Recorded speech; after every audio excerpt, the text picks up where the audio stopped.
Your pet would like to have a word with you. In fact, your dog, cat, bird, horse, fish, even bearded dragon would like to have an entire conversation with you. But having that trans-species discussion is difficult without an interpreter or go-between, a specifically skilled individual who's been communicating with our animal friends for more than 3 decades, bridging gaps in understanding, elevating relationships, building peace and harmony among all Earth's creatures. That person is Suzan Vaughn, the Animal Whisperer.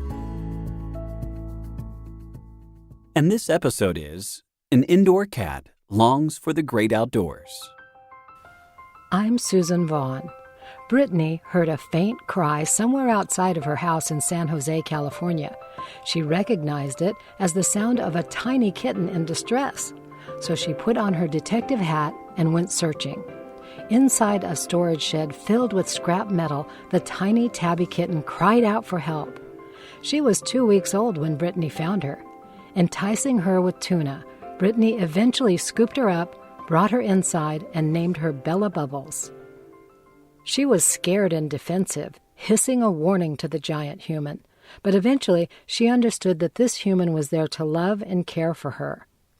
Brittney received the gift of a session with me as a New Year's gift, and the conversation between myself, Bella Bubbles, and Brittney took place when the cat was 12 years old.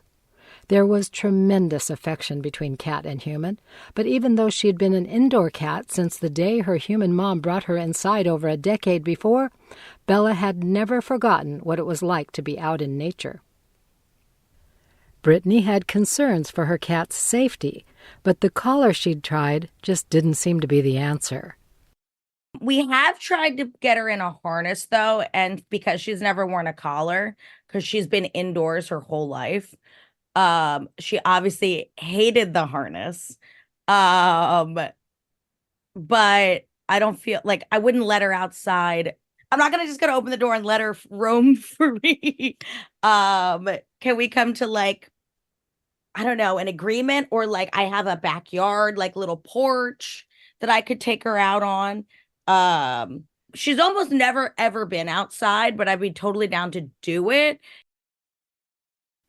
She wants to let you know that when you put a harness on her, you take away every possible way of her protecting herself. Her way of protecting herself is to run away or run up a tree, and you take every defense mechanism she has away. That's true. So she would like to offer a different proposal, which is, how about if you just trust me? All right. We can go out back together. I'm down with that. Okay, now, Brittney, you can ask her to do certain things. Stay in a particular geographic area. Stay in the yard. Stay between these areas. Stay within my eyesight. Make sure you come in by a certain time. Come when I call you. All of these deals can be made. Yeah, as long as she stays within eye shot of me, and then we can go back in together. I'm down with, we go out together, we come back in together. Okay. She says, okay, when I express my joy of being out there and run into the grass a little bit, you're not going to freak out, right? I'll probably be a little scared. No, our backyard was really not that big. There's not a whole lot back there. I think I'll be okay. So her experience out there would be roll in the grass, chase a bug, feel the dirt, be directly on the earth. Is there okay, now this one's silly. So her nails get so long and she gets stuck in all the bedding and she hates having them trimmed.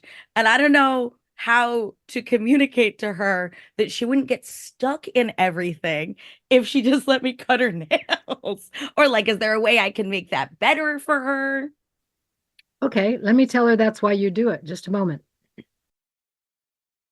I sent a picture to Bella of her claws getting caught in fabric.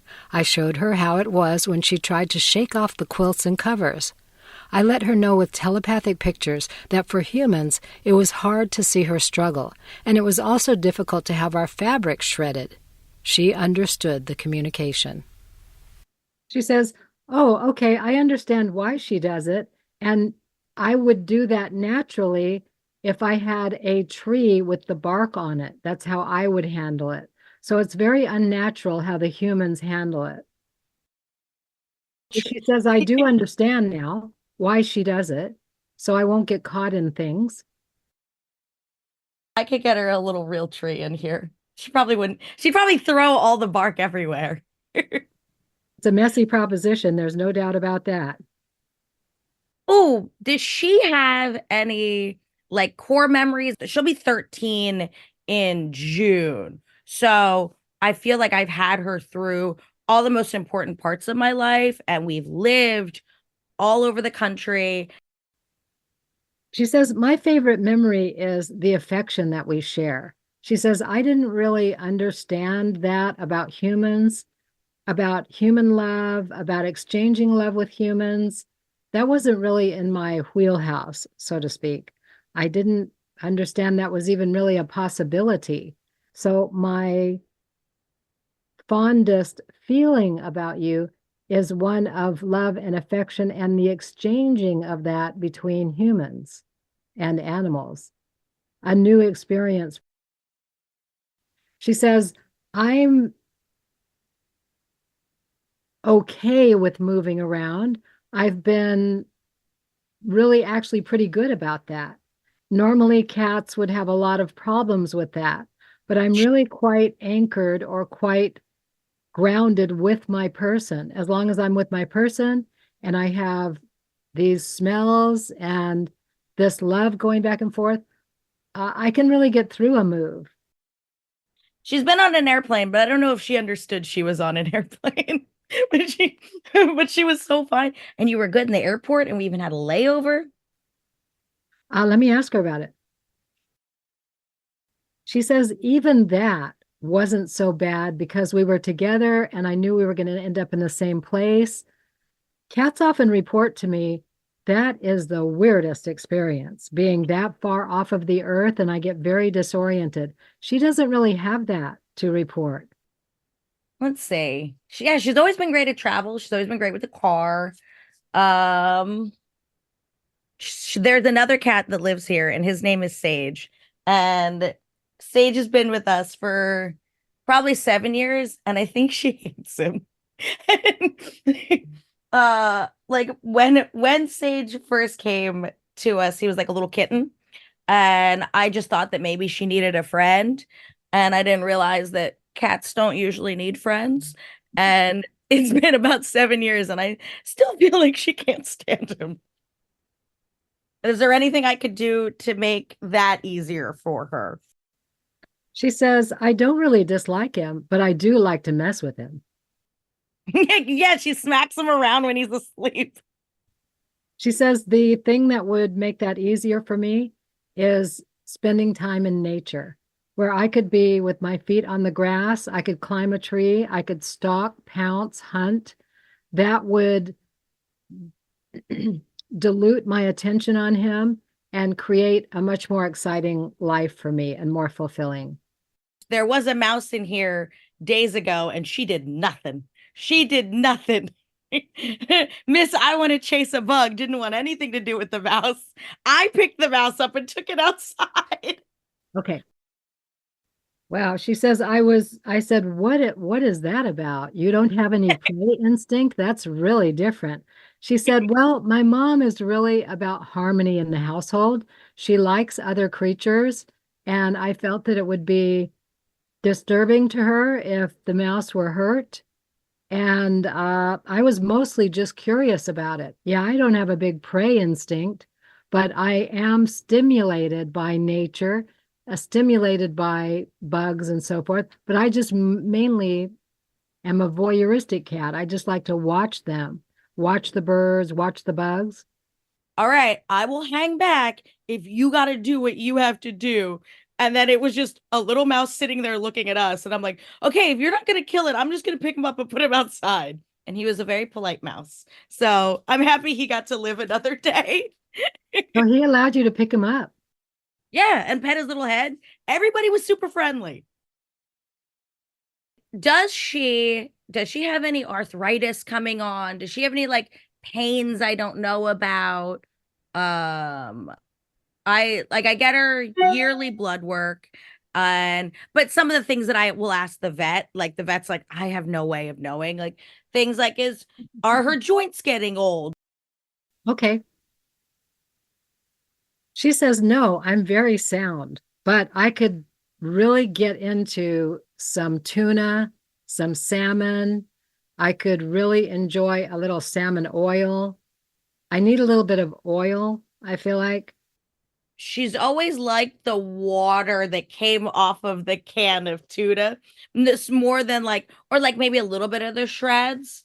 Um, I tried, I tried giving her caviar over maybe like Christmas Eve. I'm like, oh, I have caviar. Do you want some? She did not want some. She did not care for the caviar.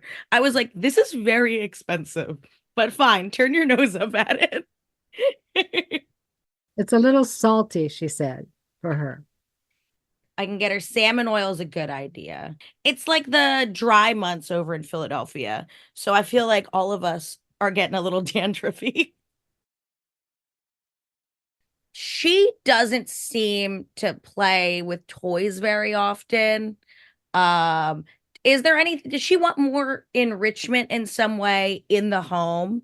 Like when I go to work, does she want me to leave the TV on? Like I have like movies for cats where it's like HD video of like birds at a bird feeder, and Sage, who I call her brother that she hates. Sage loves it. He will watch it. She does not watch TV. She says she's sensitive to the electronic output of the TV, but she would love to have a real bird feeder or real nature outside of a window. And it would be even better if she could watch it from very high up. She loves being high up. So she says in her best life, there would be little shelves all around the house that would be very close to the ceiling that she could jump from thing to thing. And then if she could look out a window to see wildlife in action, those would be really the best life. The wildlife in the Center City, Philadelphia is limited, but we do have some squirrels, we do have some birds. But yeah, she's always loved being high up. Why does she hate her flea drops? Is it because they smell bad? Yeah. She says because it fills her mouth with the taste of gasoline. It does smell like gasoline too. You're not wrong, Belle. Like, is there something that she wants to tell me that I haven't like thought about yet? Yes. She says, I want her to know I don't hate the other cat. I just don't have a lot of other focus, and so I like to mess with it. It's because I don't have a lot of other stimulation. I'm not much of a player, and I would love to play with more natural substances. For example, two feathers that are tied together at the middle with a rubber band, or a little branch with leaves on it, or a log. She also says, look at my mom is asking you to tell her like my best life, and I'm telling you that, but I want her to know that my life is good anyway. I've been thinking about getting the cat grass mats and growing it. Well, that would be great. She would love to roll around in that. My life is good. We have a great affection. We have good communication. We love each other. We live in a safe place. I can see nature. I would love to see more. Put out a bird feeder, a squirrel feeder, and I'm loving that. And bring some nature inside. But I want her to know life is really good. I'm glad. She says she's an emotional support cat. She is an emotional support cat. not not legally, but definitely in practice. She says she's been your longest relationship.